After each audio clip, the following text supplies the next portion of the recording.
you solve modulus of x minus 3 is less than 2x plus 1. Problem. So turn off the mics and check.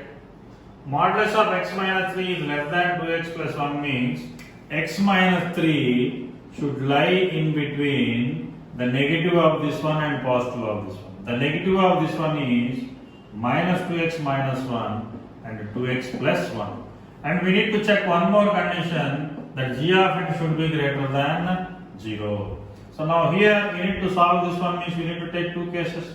First we will take this one, we get minus 2x minus 1 is less than x minus 3. That means minus 3x is less than minus 2. So that is 3x is greater than 2. So x is greater than 2 by 3. Next we will take these two cases. That is x minus 3 is less than 2x plus 1. Bring that value here. Minus 2x is less than 4. So that is 2x is greater than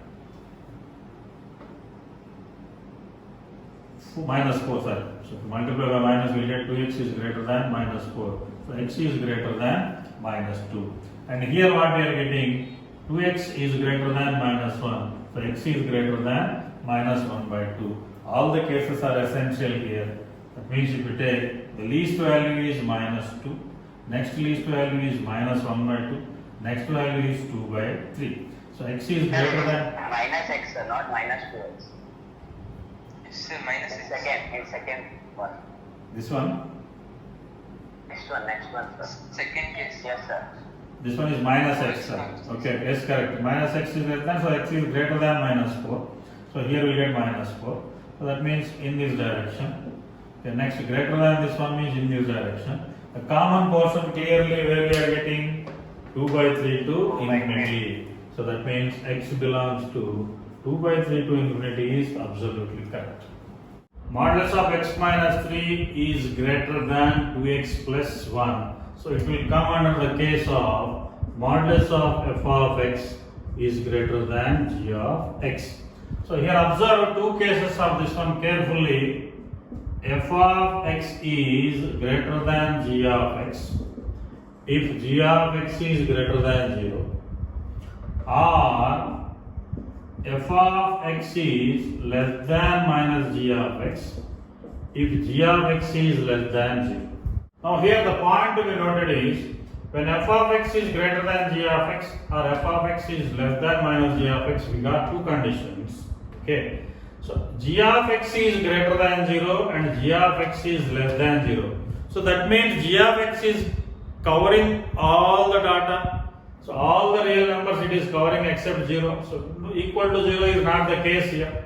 We are looking for either g of x is, because a function is defined here and a function cannot be equals to 0. Either function should be greater than 0 or function should be less than 0. So here for both of the cases we got two different. One is g of x is greater than 0 and g of x is less than 0. In fact, g of x greater than 0, g of x less than 0 is valid for this one. But for this one compulsorily we need to maintain g of x negative, because negative into negative then only we get positive. Because f of x should be always lesser than a positive quantity. To maintain this as a positive quantity, compulsorily we need to maintain g of x is less than 0. Or the other case is g of x is greater than 0 means we are covering entire real number set for this function.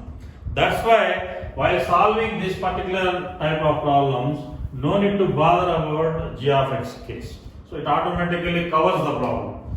So that means when you do two cases for this one, the first case is x minus 3 is greater than 2x plus 1. That means what we get here, minus x is greater than 4, so x is less than minus 4. This is one case. Or the other case is, it is or either this case or this case. Other case is x minus 3 is less than negative of that one, that is minus 2x minus 1.